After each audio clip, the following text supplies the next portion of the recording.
Okay, guys, today we have a new topic. It is passive voice. Yeah, I understand it can be difficult for you at first sight, but let me help you. Let me explain you everything. Yeah, okay. As you see, here's passive voice, the formula, how you should formulate your sentence. First, subject, verb, to be, plus past participle. Okay, now first of all, let me explain you why do we need passive voice.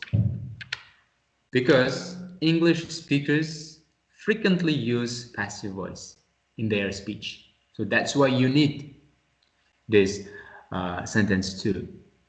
First, why do you need that? Why do we use that? First, if you don't want to say who or what did the action. Next, you don't know who did the action. You actually don't know. Maybe somebody stole the car, I don't know, maybe. Or somebody did something that you don't know. Next one, the last.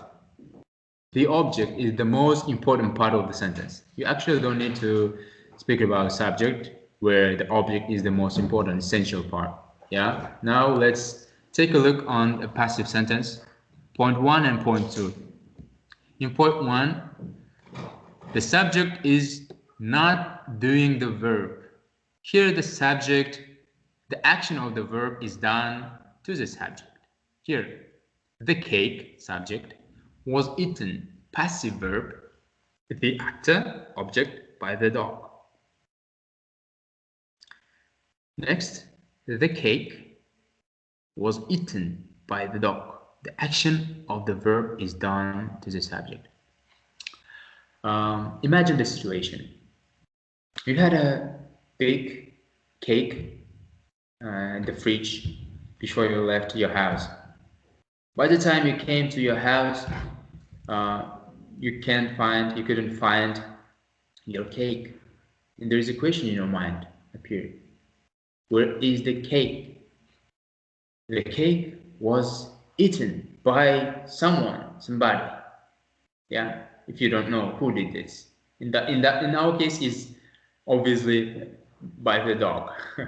So here you use passive voice in that situation. Also, one crucial thing is you should know that passive voice can be used in every tenses.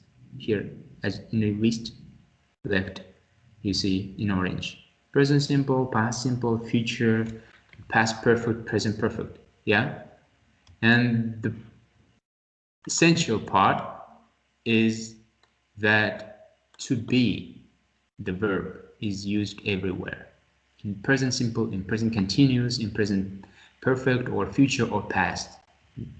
Doesn't matter. Everywhere you use to be. First example, present simple.